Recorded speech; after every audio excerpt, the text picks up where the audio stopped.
Hi there, we're going to talk about substitution, and we are going to take a look at a couple examples of substitution using our order of operations. And for starters, substitution is simply replacing a variable with a number. So whenever we see a variable, we are going to replace that variable with a number that we're told equals the variable.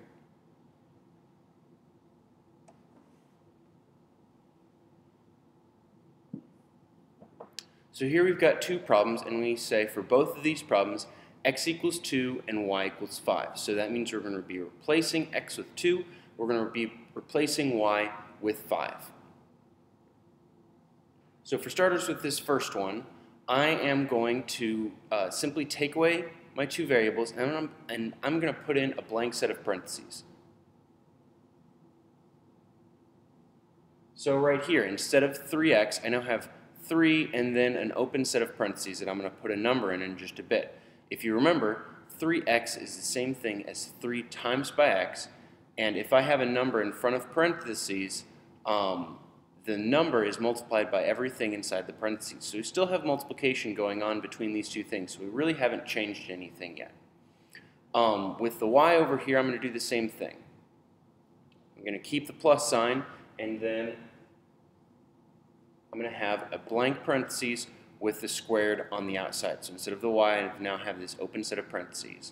Where the x was, right behind the 3, I'm going to put my 2. And then where the y was, I'm going to put the 5. So if you remember our order of operations, our first order of operations says parentheses. Well, that specifically means work inside the parentheses. We don't have any work inside the parentheses, we just have numbers right now. So we can move on to our next step of exponents. So I need to take 5 to the second power, which is the same thing as 5 times 5, and that should be 25.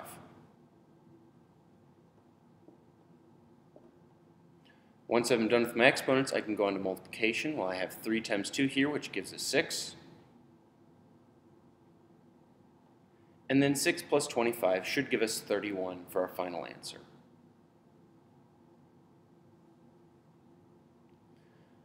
From this point on, this is very similar to the expressions that we looked at in the last video, but the substitution just adds one extra little step with that.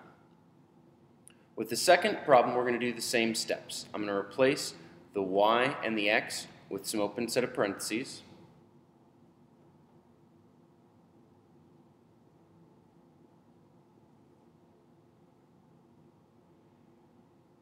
And I'm going to plug in my numbers. So I've got 2 for x, and that's going to go down here in bottom. And I have 5 for y, and that's going to go here on top.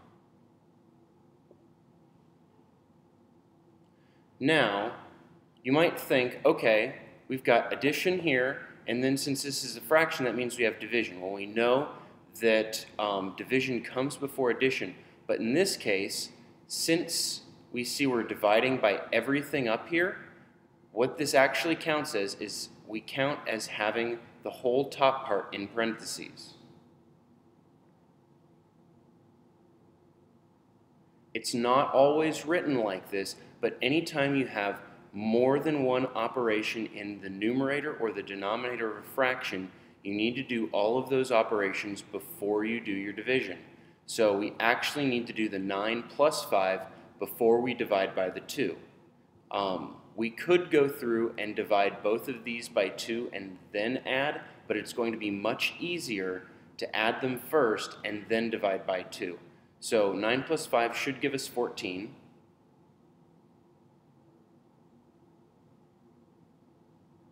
And I got rid of the parentheses on bottom because we don't need them. So now we have 14 divided by 2, and if we divide 14 by 2, that should give us 7. And 7 is our final answer for this second problem.